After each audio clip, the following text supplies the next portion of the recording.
Tēnā koutou, and welcome to another Mac Tips and Tricks. I'm here on a iPad to show you how you could use iMovie to create videos on an iPad. So here we go, going to go into iMovie now.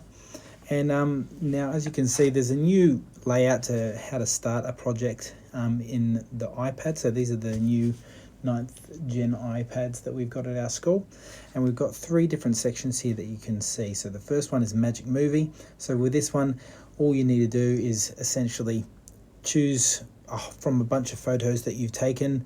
Now this is great if you're going to be sharing some learning with the classes or different things like that. So you can do that as a teacher, or you can get kids to create their own. So they might document a field trip, and that'd be a great way of taking some photos of different things that are going on around on that particular field trip. So let's say you're going out to the art gallery for one of your trips. So this would be a great way to do it. So bring an iPad on the trip, taking photos during the trip, and then through all of the experiences, and then this program here of Magic Movie samples them all together, edits it for you, and then adds in music as well, based on the size of the photos that you have and all the little clips of videos that you have. So this is a nice quick way of making a quick, easy video.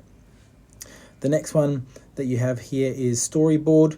So this one has a whole lot of templates that you can use to create a video, and we're going to be looking at that in a moment. And then the last one is making a movie from scratch, which would be you using all of the different tools independently without a template and creating a movie that way. But today we're going to have a look at Storyboard. Now the reason why we're looking at Storyboard is because there's so many amazing functions within Storyboard and templates that we can use to create really cool learning opportunities for the kids in our classes. So as you can see up on the top left hand, you've got About Me. This one's one which would be perfect for the beginning of the year. Great way to introduce students to each other and to the rest of the class, and recognize that we all have our own individual qualities and places that we're from, so we can communicate all those kinds of things. As you can see, there's other ones as well, ones around cooking or day in the life, how things work, so that'd be a great explanation tool.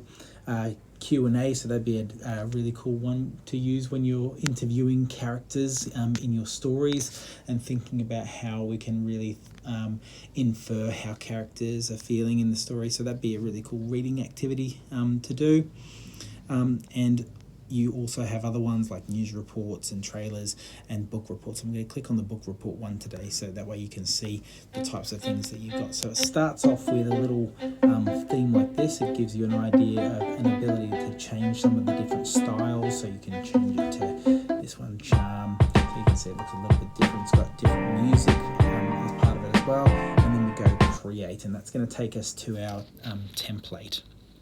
Now, as you can see along the left-hand side, that we've got little segments that tell you exactly what the intention is for the layout of this theme. And the great thing about it is that as a teacher, you can go through this and go, okay, which ones do I actually want to keep? And so you can go, okay, well, I definitely want an introduction to the book.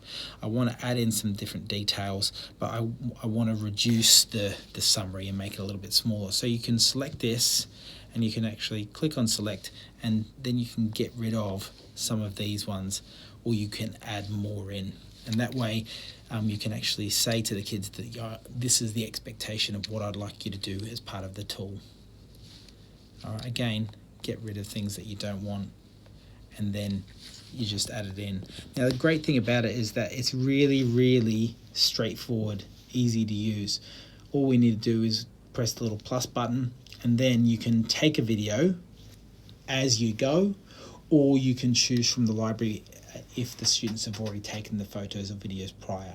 Now, for me, this is a really great tool to use, because this way the kids have got a step-by-step process of what order the movie should be in, how you want it to be laid out, and there's consistency with how the product that should come out on the other side, hopefully. Now, if you go through a process of sharing this and scaffolding it really well with the kids, so you do one as a class first and then move into doing some more independent programs, then this is a really awesome tool that you can use to really